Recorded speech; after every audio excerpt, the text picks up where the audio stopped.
Hey everybody, welcome back. Today we're going to go over the repairs on our Toyota Camry here that we picked up cheap, 1,500 bucks.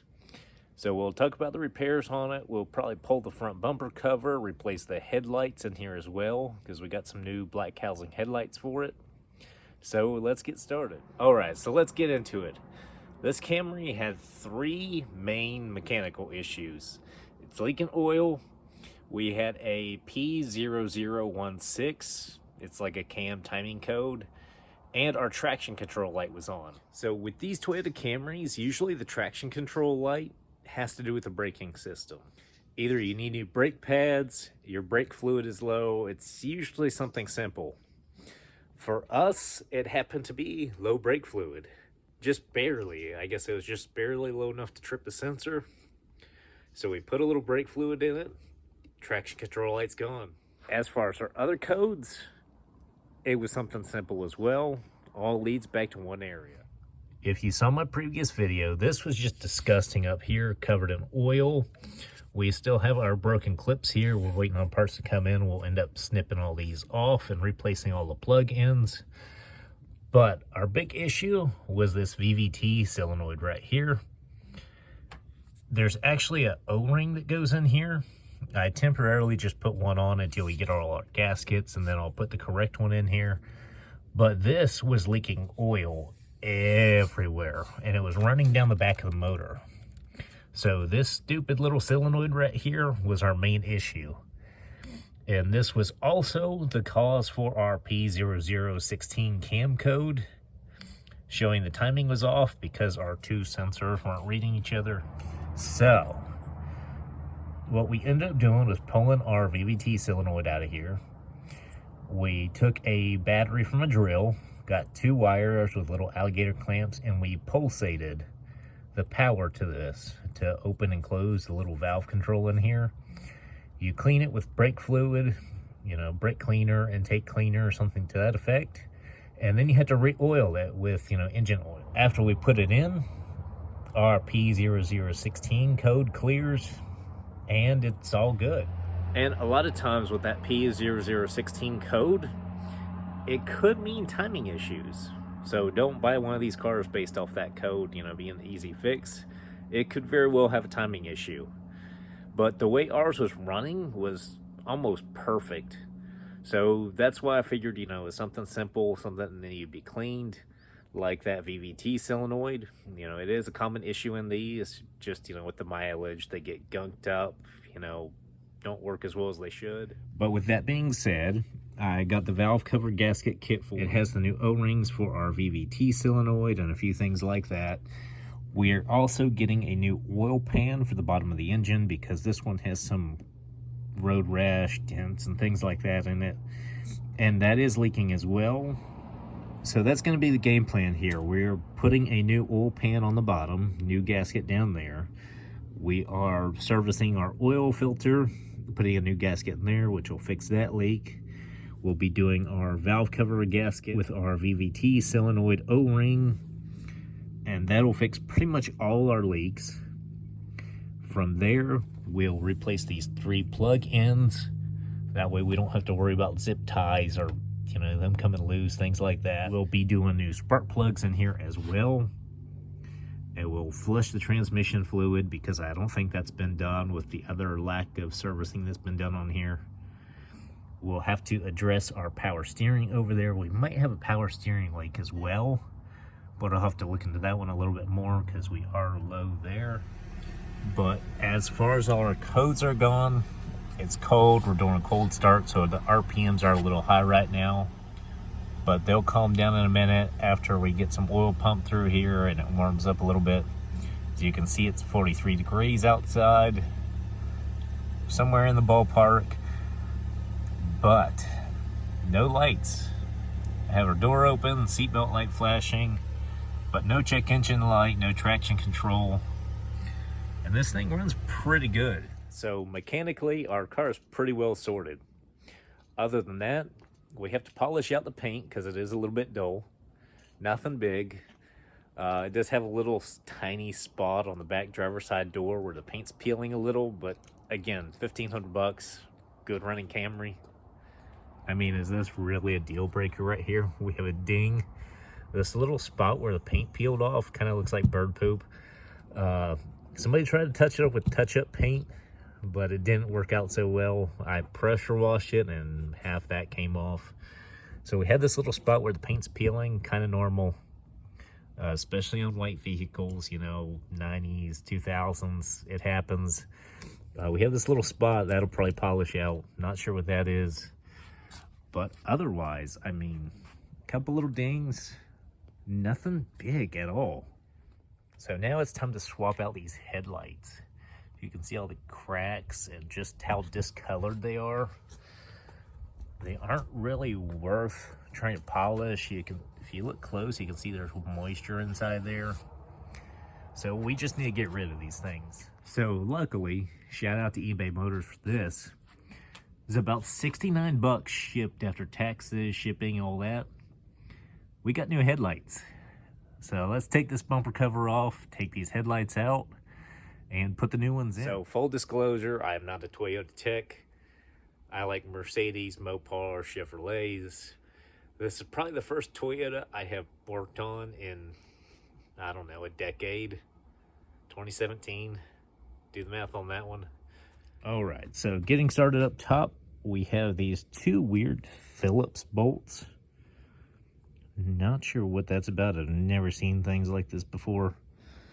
But we have one here, one over here, and then we have a 10mm bolt in the middle.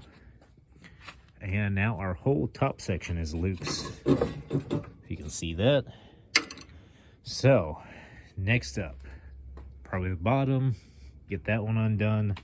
Even though I think that's mostly unclipped down there from hitting things. All right, so we are definitely missing a lot. Makes our job easier under here. But we have some 10mm bolts holding some what's left of this underbelly pan in here. For that, we will use our Milwaukee M12. I love this thing, even though it tried to take my finger off about 2 years ago. Have a nice little souvenir all the way around my thumb from this little lever on here. Trying to take my finger off. So we'll get these 10mm bolts undone. We might need to get some new pans for under here. We might just leave it off. I'm not really sure yet what we're gonna do. All right, so we got a couple of our 10mm bolts out from underneath. We're just gonna leave the splash shield up there, but we separated the bumper. So from here, we pull the splash shield back. We have a 10mm bolt on either corner of the bumper, right on the side and the wheel well, as well as one of these push clips. You can see this here. So you just use one of these trim panel tools and you can pop it right out.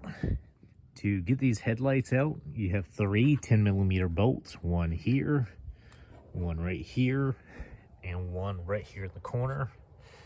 You want to do those 3 and it just pops right out. Once you pop the headlight loose, you have your 4 light sockets, one here, here.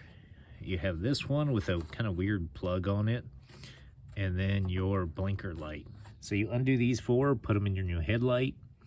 Granted, with these, you know, cheaper aftermarket lights, your holes aren't as defined, so you kind of have to struggle to fit the new plugs in there just a little bit and wiggle them, as well as some other little issues for fitment.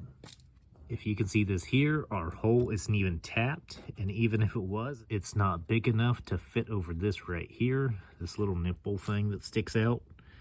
And if you're sitting on top of it, your alignment of your light is going to be off. So we got a drill with a drill bit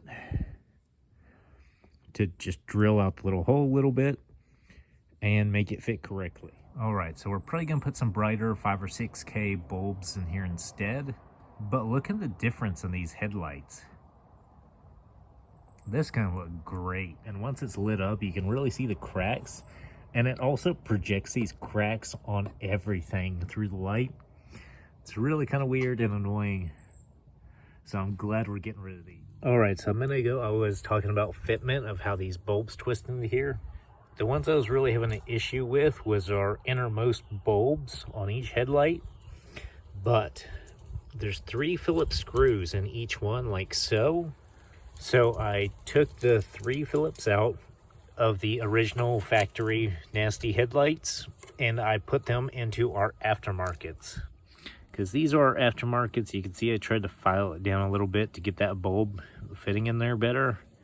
Did not work, and then I realized I could just unscrew it and swap them over. So now we can just put our bumper cover on. And a lot of people have asked me about these stands. They are actually from Eastwood. I think they're, I don't know, maybe $100, a little less, somewhere in that ballpark. But they come in handy if you have bumpers you don't want scratched up. Granted, this one doesn't really matter, but still comes in handy. Just look at that. So the new headlights are in. It makes this thing look years newer. One of the most common questions I get asked is, where do I find these deals? And honestly, it's not on Facebook Marketplace. It's just word of mouth, talking to people and networking, that sort of thing. As long as I can really remember, pretty much everybody's known that we pay cash for cars.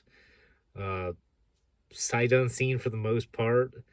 Granted, we lowball it. That way, you know, we can't really get hurt either way. But a lot of people just don't want to deal with the hassle of trying to sell their vehicles, especially if it's something that needs work. They just kind of want it gone. So where we are, a lot of people know I buy and sell cars, move them on, fix them, repairs, things like that. So they message me, let me know what they have. I kind of give them a ballpark price and, you know, go from there. If they like it, they like it. I'll come get it. Sight unseen for the most part. And that's pretty much how it goes. Sometimes it's a home run. Sometimes it's not so good. But sometimes it works out like this. So when this car came about,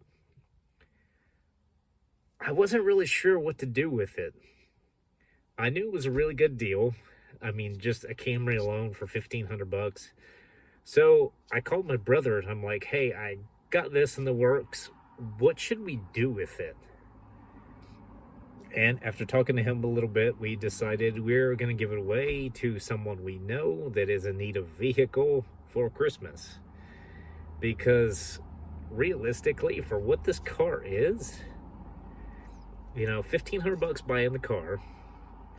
We're about $300 in repairs, you know, total. That's including headlights, all the gaskets, transmission fluid, oil, pretty much everything. So we're $1,800 in this car sorted. You can't beat that, especially a Toyota Camry. So we decided we would give it away to someone we know that needs a vehicle. That way it's going to a good home. And, you know, with the mileage that's on it, it's not really what I would usually sell. Granted, I do like high mileage vehicles. If you know about my Ram, we're pushing, what, 345,000, 350,000. Hemi Dodge Ram, can't beat that. You know, a lot of higher mileage vehicles are pretty decent. But with this, that's a whole nother ball game. So it's pretty well sorted at this point. We just had to do the gaskets, give it a good cleaning, and it's ready to go. There's minimum effort into it, minimum cost, minimum parts. So what better than to give it away to someone we know that's in need? You know, make some videos on it, move the car on, and that's pretty much it for this thing. Because, too, the thing about giving away cars to people, if they can't really afford the car to begin with, they're going to struggle maintaining it. And, you know, not just the cost of the vehicle, the maintenance, but like registration, insurance, things like that. So this car is probably the cheapest thing to insure and maintain. I think we got quoted like $64 a month, full coverage. So can't really beat that. You know, that way somebody's not riding around without insurance, things like that. It'll actually be a good, reliable vehicle that's cheap to own. You know, gas is cheap-ish for this thing at least. It doesn't burn too much. You know, registration's cheaper, you know, just everything. So it's not all Hellcats, Mercedes, Range Rovers, big diesel trucks, you know, stupid things like that. I do try to, you know, just do a myriad of things, you know, just things I like, hence our OBS Suburban, the OBS pickup truck. We got lots of 90s Camaros, OBS Bronco 96, a few other things that haven't been seen yet on YouTube, at least on my channel. So I try to mix it up when I can. You know, I try not to stick to the same exact cars, plan, that sort of thing. Definitely mix it up. Speaking of mixing it up, if you're a regular and you've been watching the videos, I got rid of the 24s on the Suburban. We have mud tires on there now. So our Suburban now has these 20x12 Archons with 33-inch mud tires. We got the front end lift sorted. We're actually going to put our disc brake rear end into this as well, and do a few other things. We'll probably pull the motor in here pretty soon. I think I want to go ahead and get this thing on the road as well.